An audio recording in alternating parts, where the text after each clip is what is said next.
Welcome guys, कैसे हैं आप लोग? हो बहुत अच्छे होंगे। वेलकम है हमारे अनन्या रोनियर चैनल पे। तो गाइस, आज का चैप्टर नेम है हमारा वर्क, पावर और एनर्जी, जो बहुत मोस्ट इंपॉर्टेंट क्वेश्चन इसमें सॉल्व करने वाले हैं। एमसीक्यू है, न्यूमेरिकल है। और ये चैप्टर के पूरा मैं आज पूरा कवरअप कर लूँगी एक वीडियो में। मैं सोच रही हूँ एक एक चैप्टर पूरा करवाने की कोशिश पूरा करूँ। इसमें कई इंपॉर्टेंट फार्मूला हैं जो यूपीएससी नेट के लिए, एम्स के लिए बहुत इंपॉर्टेंट होने वाली है। तो वीडियो को स्किप बिल्कुल मत करना। और इसका पीडीएफ आपको टेलीग्राम पे मिल जाएगा, तो वहाँ पे जाके सब्सक्राइब कर लीजिए, चैनल को फॉलो कर लीजिए और जाके वहाँ पे आपको ज्वाइन कर लीजिए ग्रुप को, कि हर एक पीडीएफ वहाँ पे प्रोवाइड होती है, आपको मिल सके। तो अगर आप वहाँ पे ज्वाइन करते हो तो वहाँ पे डेली क्वेश्चन प्रैक्टिस भी होते हैं। तो चलिए मैं आपको कुछ इन्फॉर्मेशन इस चैप्टर के बारे में बता देती हूँ, जिससे आपको पता है। यहाँ पे देख सकते हैं, जैसे आपको चैप्टर नेम है वर्क। वर्क मीन्स क्या होता है? कार्य होता है। पावर मीन्स क्या होता है? शक्ति होता है। एनर्जी मीन्स क्या होता है? ऊर्जा होता है। ठीक है, इतना तो आपको पता ही होगा, बेसिक चीज़ें हैं। ठीक है, तो अभी हम इसका कुछ इस चैप्टर के कुछ बारे में बताना चाहते हैं। तो ध्यान रहे, वीडियो में इतना ध्यान लगाइएगा जिससे आपको हर एक चीज़ पता चल जाएगी। तो वीडियो में मैं आपको इसका कुछ इन्फॉर्मेशन ये बताना चाहती हूँ कि जैसे हम देखो, कोई भी चीज़ है, वर्क का हमारा फॉर्मूला क्या होता है? वर्क का फॉर्मूला मैं स्टार्टिंग में कुछ बता दे रही हूँ, क्योंकि इसमें बहुत न्यूमेरिकल हैं जो लेवल के हिसाब से हैं, जिससे आपको हर एक चीज़ सोच सकते हो और लगा भी सकते हो और अच्छे नंबर भी ला सकते हो। इससे आते हैं क्वेश्चन, ये मैं बोलूँगी। तो वर्क का फॉर्मूला क्या होता है? Force into cos theta. देखो यहाँ पे कॉस थीटा जो अगर ना दिया हो ना, यहाँ पे अगर थीटा मतलब मीन्स कि ये कि अगर कहाँ पे डिग्री चीज़ें ना दी हो ना, तो वहाँ पे ये चीज़ें नहीं लगती हैं, सिर्फ फोर्स और ये लग जाते हैं इनटू करके। ठीक है, इतना समझ गए होगे। चलिए नेक्स्ट बताते हैं। अगर हम ऊंचाई की बात करें तो वर्क का एक फॉर्मूला क्या होता है? अगर हम कोई ऊंचाई मतलब कि हाई का बात करें, तो हम आपको पता है हम उसे एस से डिनोट करते हैं। उसमें मास होता है और ग्रेविटी होती है, तो इसका फॉर्मूला यही होता है। ठीक है, अब ऊंचाई के लिए हम ये फॉर्मूला यूज करेंगे, और जो मैंने बताया वो वर्क के लिए अगर थीटा दिया हो तो उसका। ठीक है, चलिए नेक्स्ट बताते हैं। अगर ये बिंदु यहाँ पे प्रेजेंट हो, अगर ये पॉइंट प्रेजेंट हो, तो वहाँ पे हम क्या करेंगे? हमारा कॉस थीटा लगेगा, जो हमारे सदिश फॉर्म में होता है। कौन से फॉर्म में हो? सदिश फॉर्म में होता है। ठीक है, अगर ये चीज़ें यहाँ पे क्रॉस करके दिया हो, क्रॉस, तो वहाँ पे हम क्या लगाएंगे? साइन थीटा होगा। ठीक है, और वहाँ पे हम अदिश राशि मतलब कि सॉरी, ये हमारा अदिश राशि हो जाएगा, फर्स्ट वाला जो पॉइंट करके दे, और ये हमारा सदिश राशि हो जाएगा। रुकिए मैं फिर से बताना चाहती हूँ आपको।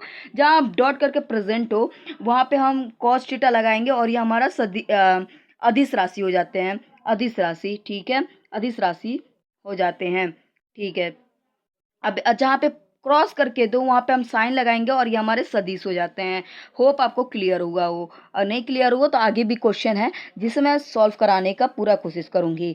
तो अभी मैं इंट्रोडक्शन दे रही हूँ इस चैप्टर का, जिससे आपको हर एक चीज़ पता हो। जैसे हम वर्क का मैंने बताया कि वर्क मीन्स होता है कार्य, और इसका यूनिट बहुत सारे होते हैं। तो वो इन यूनिट मैं स्टार्टिंग में बता रही हूँ, इस पर क्वेश्चन भी हैं। तो वर्क क्या होता है? जूल हो जाता है, जूल हो जाता है, जूल हो जाता है। केजी हो जाएगा। केजी हम किसके लिए लगाते हैं? मास का। केजी मीटर स्क्वायर बाई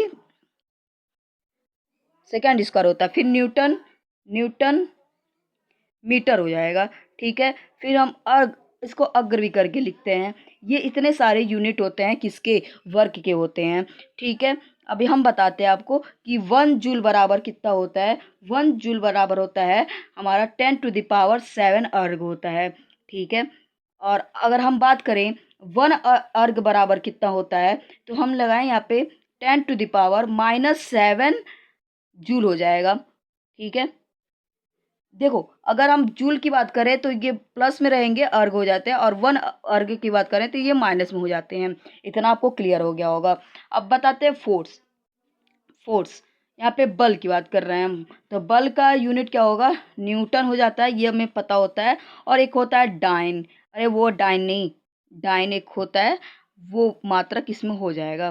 ठीक है, और भी कुछ चीज़ें आएंगी, वहाँ पे मैं क्लियर करना चाहूँगी, तो वहाँ पे मैं आपको बता दूंगी। यहाँ पे एक और चीज़ मैं बताना चाहती हूँ। कार्य, अगर हमको पता होगी कार्य कहाँ पे हो, जैसे कि कार्य निगेटिव कब होगा? निगेटिव कब होगा?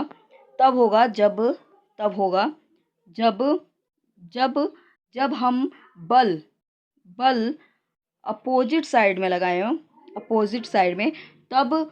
और कार्य हमारा साइड में, कार्य साइड में हम लगाएं, वहाँ पे क्या होगा, कार्य हमारा निगेटिव होगा।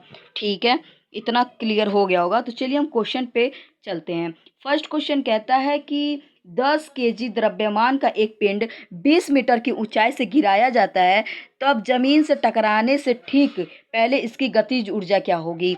तो गतिज ऊर्जा का फॉर्मूला मैंने बताया है। देखो, अगर नहीं मालूम है तो वो भी मैं आपको क्लियर करना चाहती हूँ। तो देखो, गतिज ऊर्जा यहाँ बात किया है, जिसे हम इंग्लिश में क्या कहते हैं, पोटेंशियल एनर्जी कहते हैं।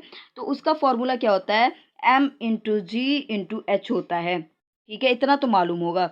तो हमारा m क्या दिया है, मतलब केजी में दिया है, तो द्रव्यमान हमारा कितने केजी दिया है, 10 केजी दिया है। ठीक है, जिसे हम मास कहते हैं। और हमारा 20 मीटर क्या दिया है, ऊंचाई से हम गिरा रहे हैं, तो हमारा एच दे दिया है। और हम जी की बात करें तो ये जी हम आपको बताए थे कि पृथ्वी के लिए हम 9.8 ले लेते हैं, लेकिन अगर हम क्वेश्चन सॉल्व करते हैं तो वहाँ पे हम जो हमारा ग्रेविटेशनल होता है वहाँ पे हम 10 मान लेते हैं। और देखो यहाँ पे मीटर प्रति स्क्वायर लिखा है, तो इसका मतलब ये यूनिट इसलिए लगाया गया है क्योंकि ये त्वरण का होता है। ठीक है, अब चलिए मैं पूरा डिटेल्स पहले लिख देती हूँ। मास हमारा कितना दिया है, 10 दिया है। और हमारा जो हाइट दिया है वो 20 दिया है।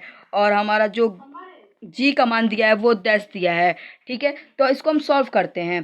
तो हमारा फार्मूला क्या है, mgh। तो हमारा 10 इंटू 20 इंटू 10, इसका हम करेंगे तो हमारा निकल कर आएगा 2000 जूल। कितना आएगा, 2000 जूल। तो राइट आंसर हमारा क्या चला जाएगा, सी चला जाएगा।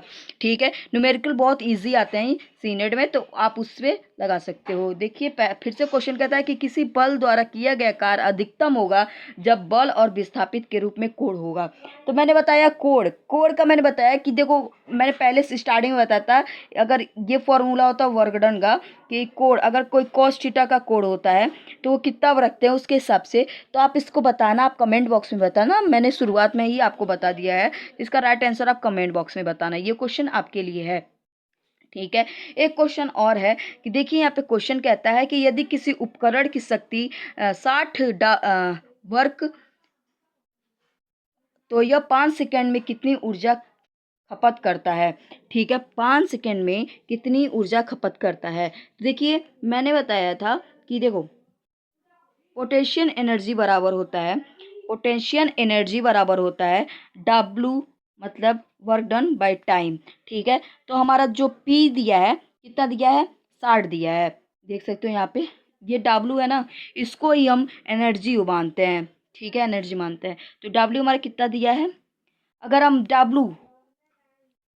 W की बात करें तो इसमें हमें W नहीं दिया है, इस पे सिर्फ P दिया है और T दिया है। टाइम देखो कितना दिया, 5 सेकंड दिया, और P का वैल्यू कितना दिया है, ये P है हमारा है और ये हमारा T है। ठीक है, टाइम है, पोटेंशियल और टाइम दिया है, W का नहीं दिया है। तो हम इसको इधर ले जाएंगे तो हमारा हो जाएगा P into T equal to W।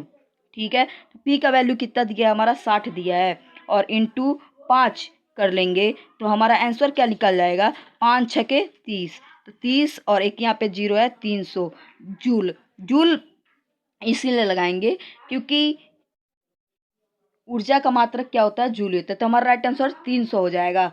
देखो, एक एक चीज़ मैं यहाँ पे एक्सप्लेन करते चल रही हूँ। हो वीडियो आपको समझ में आता हो, क्वेश्चन समझ में आता हो। ठीक है, इसमें थ्योरी भी है, लेकिन निम्न में से कौन सी स्थितिज ऊर्जा का उदाहरण है। देखो, हमने पहले ही क्लियर किया था कि अगर कोई मोशन कर रहा है ना, कोई चीज़ें गति कर रही है, तो गतिज ऊर्जा में पोटेंशियल एनर्जी स्थित होती है। तो इसमें आप लोग बताना इसमें कौन सी स्थित है, इसका राइट आंसर आप लोग बताना। ठीक है, यहाँ पे देखो क्वेश्चन कहता है कि एक लड़का 5 मिनट, सॉरी क्वेश्चन को थोड़ा छोटा करते हैं। देखिए लिखा है, एक लड़का 5 केजी की वस्तु को 2 मीटर की ऊंचाई से तक ऊर्ध्वाधर उठाता है, तो गुरुत्वाकर्षण की ये कार्य क्या है। इसमें वर्क पूछ दिया है कि कितना होगा। ठीक है, तो देखिए इसको हम सॉल्व करते हैं। पहले हम देखते हैं क्या क्या हमें दिया है। तो हाइट हमें कोई लड़का है, एक लड़का 5 केजी का, तो हमारा मास कितना दिया है, 5 दिया है। ठीक है, जो 2 मीटर की ऊंचाई h कितना दिया है, 2 दिया है, और हमारा g कितना दिया है, 10 दिया है। तो इसको इंटू करना है, साफ मैंने बताया mgh होता है इसका फॉर्मूला। तो देखो 5 दूनी कितना हो जाएगा, 10 हो जाएगा, और 10 में कितने हो जाएंगे, 5 दूनी कितना होता है 10 होता है, और 10 100 कितना होता है, बताओ कितना होगा, कमेंट बॉक्स में बताओ। तो ये हमारा हो जाएगा 0, और ये हमारे 0 1000। रुकिए, इसका मैं फिर से बताती हूँ। तो गाइस अभी देख सकते हैं मैंने गलत लगाया था, यहाँ पे गलत हो गया है। तो अभी हम इंटू करते हैं, दोबारा इसको इंटू करते हैं। देखिए यहाँ पे हमारा जो 10 दिया है, ठीक है, इतना इतना तो सही था हम लोग का।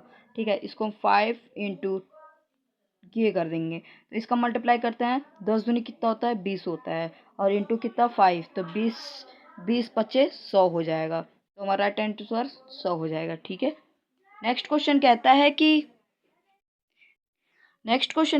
कि एक मोटर की शक्ति 500 वाट है, तो ये 2 मिनट में कितना कार्य कर सकता है। तो देखिए अब आपको दिखाते हैं, यहाँ पे P बराबर कितना दिया है हमारा 500 वाट दिया है। ठीक है, और टाइम कितना दिया है हमारा, T बराबर कितना दिया है 2 दिया है। तो इसको हम सेकंड में चेंज करेंगे तो कितना हो जाएगा, 1 सेकंड में कितने होते हैं 60 होते हैं, तो ये हमारा 120 हो जाएगा। ठीक है, इतना तो आपको क्लियर हो गया होगा। ठीक है, चलिए, तो हमारा मालूम है कि P इक्वल टू कितना होता है W/T होता है। ठीक है, तो P अगर हम इधर करेंगे तो हमारा हो जाएगा W/P/T हो जाएगा। W=P/T हो जाएगा। तो P हमारा कितना है 500 है, और T कितना है हमारा 120 है। तो इसको हम करेंगे तो हमारा निकल के आएगा 6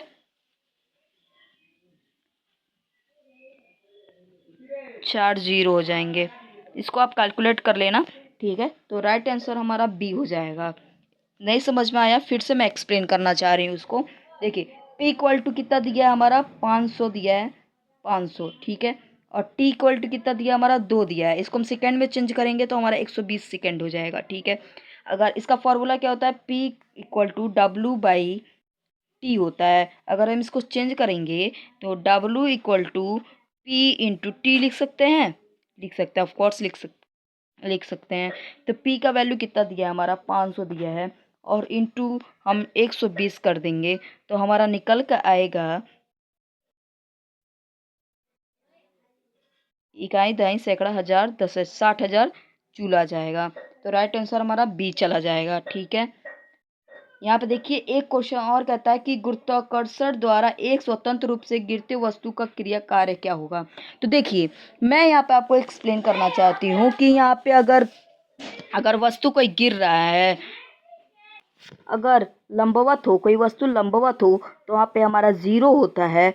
अगर कोई देखो ग्रेविटेशनल हमारा जी जो हमेशा हमारा पॉजिटिव होता है। अगर कोई चीज़ें गिर रही हैं तो वो पॉजिटिव में होती हैं।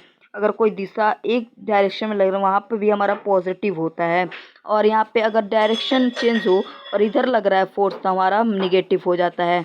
तो यहाँ पे लिखा है कि एक स्वतंत्र रूप से गिर रही है, तो मैंने बोला है कि यहाँ पे गिर रही है तो पॉजिटिव होगा। तो हमारा राइट आंसर क्या होगा, पॉजिटिव होगा। ठीक है, नेक्स्ट क्वेश्चन कहता है कि यदि किसी वस्तु का वेग दोगुना हो जाए तो उसकी गतिज ऊर्जा क्या होगी। तो गतिज ऊर्जा का फॉर्मूला क्या होता है, 12mv² होता है। तो इसमें बोला है कि किसी का वेग, ये वेग हमारा दुगुना ऑलरेडी है, तो इसको हम दोगुना कर देंगे तो ये हमारा 4 गुना नहीं हो जाएगा। अगर हम दोगुना, ये स्क्वायर में दिया है, इसको हम दोगुना कर देंगे तो ये हमारा 4 गुना हो जाएगा। तो ये क्या हो जाएगा, राइट आंसर 4 टाइम्स हो जाएंगे। ठीक है, एक और क्वेश्चन कहता है कि सीजीएस प्राणी में ऊर्जा का मात्रक क्या होगा। तो मैंने स्टार्टिंग में बताया था कि 1 ऊर्जा इक्वल टू 10⁷ अर्ग होता है, और वर्ग का मैंने बताया था जूल, अर्ग, न्यूटन मीटर, ऐसे सब यूनिट होते हैं। तो सीजीएस में पूछा है तो इसका हो जाएगा अर्ग हो जाएगा। ठीक है, नेक्स्ट क्वेश्चन कहता है कि कार्य और ऊर्जा प्रमेय कहती है कि कहता है कि इसका डायरेक्ट फॉर्मूला दे दिया कि क्या कहता है बताना है आपको। तो हमारा कार्य और वर्क डन हमारा इक्वल टू कितना होता है, वर्क डन हमारा होता है डेल्टा काइनेटिक एनर्जी। तो हमारा जो होगा ये हमारा फॉर्मूला होता है। तो क्या होगा, work done equal to change in kinetic energy. जो हमारा डेल्टा लग जाता है वहाँ पे, तो वो उसका मतलब चेंज की बात कर रहा है। ठीक है, नेक्स्ट क्वेश्चन कहता है कि अ machine does 100 joule of work in 10 second इस पावर इज मतलब मशीन 10 सेकंड में 100 जूल कार्य करती है, तो इसकी शक्ति क्या होती है। तो शक्ति हम निकालते हैं। तो हमारा क्या दिया है कि टाइम दिया है हमारा 10 सेकंड, और हमारा जो डब्लू दिया है वो हमारा दिया है, टाइम कितना दिया हमारा 10 सेकंड दिया है, और हमारा जो डब्लू दिया गया इस पे वो हमारा 100 जूल दिया है। तो वर्क पूछा है, मतलब कि शक्ति पावर पूछा है। पावर इक्वल टू होता है W/T।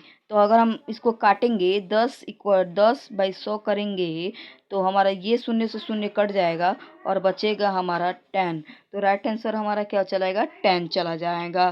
ठीक है, नेक्स्ट क्वेश्चन कहता है कि 5 kg द्रव्यमान की वस्तु 10 मीटर की ऊंचाई पर स्थितिज ऊर्जा क्या होगी। 5 kg मतलब मास हमारा कितना दिया है, 5 दिया है, और हमारा जो ऊंचाई हाइट पूछा है तो वो हमारा 10 दिया है, और हमारा जी का मान कितना दिया है, 10 दिया है। तो mgh पे लगा देंगे तो हो जाएगा 5 इंटू 10 तो इसका मैंने पहले भी बता दिया है।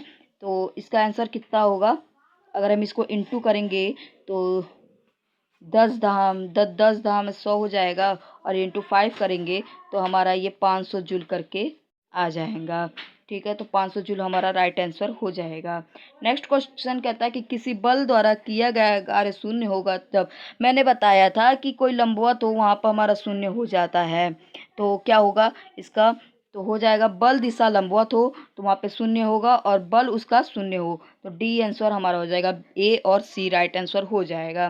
ठीक है, नेक्स्ट क्वेश्चन कहता है कि निम्नलिखित में से कौन सा शक्ति का मात्रक है। तो शक्तिमान आएगा तो क्या कर देगा, वॉट लगा देगा, तो वॉट हमारा राइट आंसर हो जाएगा। जूल का पता ही है, न्यूटन का बल का होता है, पास्कल किसका होता है, प्रेशर का होता है, और जूल किसका होता है, कार्य का होता है। ठीक है, नेक्स्ट क्वेश्चन कहता है कि 2 kg द्रव्यमान की वस्तु 3 मीटर की गति को गतिज ऊर्जा क्या होता है। इसमें काइनेटिक एनर्जी पूछ लिया है। तो क्या करेंगे हम, मास कितना दिया है इसका, 2 दिया है, और हमारा जो वस्तु गति करता है, ऑब्जेक्ट करता है गति, मतलब गति से गतिज ऊर्जा क्या होगा, 3 मीटर प्रति सेकंड दिया है। तो इसका हम क्या कर देंगे, हाफ mv² दिया है, तो यहाँ पे हाफ कर देंगे। m का वैल्यू कितना दिया, 2 दिया है, और जो हमारा और 3 का स्क्वायर कर देंगे। देखिए v इक्वल टू कितना दिया है, 3 दिया है, और जो हमारा m इक्वल टू कितना दिया है, क्या है यार, m इक्वल टू कितना दिया है, 2 दिया है, और v इक्वल टू कितना दिया है, 3 दिया, और काइनेटिक एनर्जी का फॉर्मूला होता है हाफ mv²। तो हाफ लिख देंगे, m का वैल्यू कितना दिया है, 2 है, और ये 3 का स्क्वायर कर देंगे। ठीक है, तो 2 से 2 ये काटेंगे तो 3 इंटू 3 हो जाएगा, 3 का स्क्वायर कितना होता है, 9 हो जाएगा, तो 9 जूल हमारा राइट आंसर हो जाएगा। ठीक है, नेक्स्ट क्वेश्चन कहता है कि शक्ति को इस प्रकार से प्रभावित किया जाता है। तो शक्ति का क्या होता है, वर्क भागा टी, मतलब कि मैंने बताया का P इक्वल टू होता है W/T, यही यहाँ पे पूछा गया है। ठीक है, नेक्स्ट क्वेश्चन कहता है कि यदि 10 न्यूटन बल किसी वस्तु पर 5 मिनट विस्थापित कर दिया तो कार्य क्या होगा। 10 न्यूटन बल किसी वस्तु पर 5 विस्थापित कर दिया तो कार्य क्या होगा। यहाँ पे फिर कार्य पूछ दिया है, तो कार्य का फॉर्मूला क्या होता है बताइए। कार्य का फॉर्मूला क्या होता है, फोर्स इंटू डिस्प्लेसमेंट। तो इसका फोर्स का क्या हो गया, 10 इंटू 5, तो हो जाएगा हमारा 50 जूल राइट आंसर हो जाएगा। फिर लिखा है कि ऊर्जा का विमेय सूत्र क्या होता है। तो ऊर्जा का विमेय सूत्र क्या होता है, mL²T-2, यही हमारा राइट आंसर हो जाएगा। फिर क्या होता है कि कार्य का SI मात्रक क्या होता है, जूल होता है। फिर क्या होता, नेक्स्ट क्वेश्चन नहीं है। ठीक है, यहाँ पे मैं कुछ बताना चाहती हूँ आपको कि अगर कोई 60, देखिए यहाँ पे एक क्वेश्चन मैं आपसे पूछना चाहती हूँ कि कोई किसी वस्तु पर 20 न्यूटन बल लगाया जाता है, कितना न्यूटन, 20 न्यूटन बल लगाया जाता है, और यहाँ पे कोण 30 दिया हो, और विस्थापित कितना कर रहा है, 10 मीटर विस्थापित कर रहा है। तो देखिए मैंने फॉर्मूला आपसे बताया था कि अगर कोण दिया तो वर्क डन इक्वल टू हो जाता है force into displacement by cos theta. तो कॉस थीटा का वैल्यू कितना होता है, यहाँ पे 30 का, कॉस थीटा 30 का वैल्यू कितना होता है, तो इसका इस फॉर्मूला पर हम रख देंगे तो हो जाएगा 20 इंटू 10, और हमारा कॉस थीटा का वैल्यू कितना होता है अंडर रूट 3/2 होता है। ठीक है, ये 2 से काटेंगे 20 को तो 10 बार में ही कट जाएगा। ठीक है, तो हमारा 10 × 10 और अंडर रूट 3 हो जाएगा। तो अगर हम इसको इंटू करेंगे तो हमारा निकल के आएगा 100 अंडर रूट 3। ठीक है, तो ये हमारा राइट आंसर हो जाएगा। होप आपको वीडियो अच्छी लगी हो तो like comment share and subscribe कर देना। ऐसे ही अमेजिंग क्वेश्चन मैं लाने की पूरी कोशिश करूंगी और टेलीग्राम पे जुड़ जाएगा। Thank you so much for watching.